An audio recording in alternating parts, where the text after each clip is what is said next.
TET परीक्षा रद्द करा, सेवा ज्येष्ठतेने प्रमोशन द्या, बीएलओ कामातून शिक्षकांना मुक्त करा, संच मान्यता नवीन निकष रद्द करा या प्रमुख मागण्यांसाठी आज जिल्ह्यातील महाराष्ट्र राज्य प्राथमिक शिक्षक संघाच्या वतीनं शाळा बंद करून मोर्चा काढण्यात आला।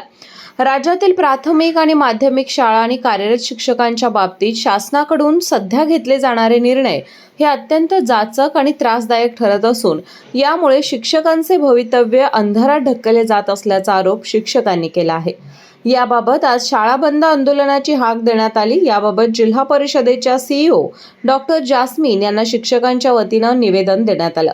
या मागण्या मान्य न झाल्यास भविष्यात तीव्र आंदोलन छेडू असा इशारा यावेळी शिक्षक संघटनेच्या वतीनं देण्यात आला। परीक्षा लादलेली आहे। या टीईटी परीक्षेला कोल्हापूर जिल्हा शैक्षणिक व्यासपीठ असेल, प्राथमिक शिक्षक संघटना आणि मुख्याध्यापक संघ यांचा विरोध आहे। गेली अनेक वर्ष शिक्षण क्षेत्रामध्ये काम करणाऱ्या शिक्षकांना टीईटी सारखी सक्ती करणं हे खरं म्हणजे त्या शिक्षकांच्यावरती अन्याय आहे। दुसरं म्हणजे सेवा ज्येष्ठतेनुसार पदोन्नती देणं गरजेचं होतं, परंतु कोल्हापूर जिल्हा परिषदेमध्ये सेवा ज्येष्ठता डावलून गेली अनेक वर्ष काम करणाऱ्या 30-35 वर्ष काम करणाऱ्या शिक्षकांच्यावरती गेल्या 2 वर्षामध्ये ज्यांच्या नेमणुका झाल्या आहेत अशा लोकांना त्या ठिकाणी पदोन्नती दिलेली आहे। ही पदोन्नती सेवा ज्येष्ठ शिक्षकांच्यावरती अन्याय करणार आहे, तेव्हा ही दिलेली पदोन्नती रद्द करावी ही प्रामुख्याने आमची मागणी आहे। बीएलओच्या लोकांना SIRचं जे काम दिलं आहे, या SIRच्या कामामुळे शाळांच्यामध्ये शिक्षक नाहीत। 1 महिना हे सर्वेक्षण या शिक्षकांना करावं लागणार आहे। शाळेची जर गुणवत्ता राखायची झाली तर शाळेत जर शिक्षक जर नसेल तर कशा प्रकारे गुणवत्ता राहणार। आमची मागणी अशी आहे की शिक्षकांना शिकवू द्या आणि मुलांना शिकू द्या। शासनानं बीएलओचं काम जे आहे आणि SIRचं काम हे अन्य लोकांना त्या ठिकाणी द्यावं। बेरोजगार तरुण आहेत त्या तरुणांना द्यावं, अशा प्रकारची मागणी आहे आणि शिक्षकांच्यावरचा हा अन्याय दूर करावा ही प्रामुख्याने शिक्षण व्यासपीठाची मागणी आहे। ही जर मागणी मान्य झाली नाही तर भविष्यामध्ये आम्हाला तीव्र आंदोलन करावं लागेल।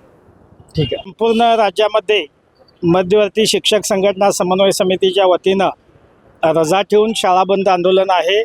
या आंदोलनामध्ये राज्यभरातील 1,10,000 प्राथमिक, माध्यमिक, उच्च माध्यमिक शाळातील शिक्षक रजा ठेवून ह्या शाळा बंद आंदोलनामध्ये सहभागी झालेले आहेत। कोल्हापूर जिल्ह्यामध्ये प्राथमिक, माध्यमिक आणि उच्च माध्यमिक जवळजवळ 25,000 शिक्षक आज या ठिकाणी रजा देऊन या शाळा बंद आंदोलनामध्ये आहेत।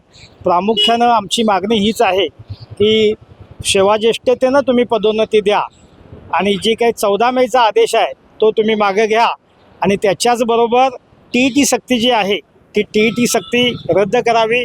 तामिळनाडू, तेलंगणा, आंध्र आणि उत्तर प्रदेश या राज्यामध्ये सेवेमध्ये असलेल्या शिक्षकांच्यासाठी वेगळी टीईटी घेण्याचं धोरण आखलेलं आहे। तशा पद्धतीचं धोरण महाराष्ट्र शासनानं आखावं ही प्रामुख्यानं मागणी आहे।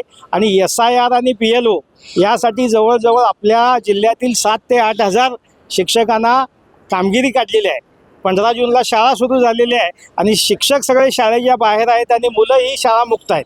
त्यामुळे आम्हाला शिकवू द्या या प्रमुख मागण्यासाठी हे आंदोलन आहे। आपल्या माध्यमातून महाराष्ट्र शासनाला आम्ही इशारा देतो, 14 मेचा आदेश आहे तो मागे घ्यावा, त्यासाठी शासनानं आपलं धोरण बदलावं अशा प्रकारचा इशारा आपल्या माध्यमातून देतो। अन्यथा भविष्य काळामध्ये आपल्याला बेमुदत शाळा बंद आंदोलन करावं लागेल अशा प्रकारचा इशारा आजच्या या बेमुदत शाळा बंद आंदोलनाच्या माध्यमातून देतो। धन्यवाद। तुमच्या नेमक्या मागण्या काय? शिक्षकांना जी अन्यायकारक टीईटी आणि सीईटी परीक्षा द्यायला शासनानं सांगितलेले आहे त्याच्या विरोधात आम्ही या ठिकाणी उतरलेलो आहे। कारण शिक्षकांनी ही परीक्षा देणं गरजेचं आहे असं वाटत नाही, कारण इतक्या वर्षाचा त्यांचा अनुभव आणि शिक्षण क्षेत्रातलं त्यांचं काम पाहता ही परीक्षा देणं शासनानं रद्द केलंच पाहिजे ही आमची मुख्य मागणी आहे। त्याचबरोबर शिक्षकांना BLO सारखी कामं लावून विद्यार्थ्यांचं जे नुकसान होतंय ते नुकसान टाळण्यासाठी ही BLOच्या ज्या ऑर्डर आहेत त्या शिक्षकांना काढायला नको आहेत। अशैक्षणिक सर्व कामं शासनानं रद्द केली पाहिजेत हा आमचा अट्टहास आहे।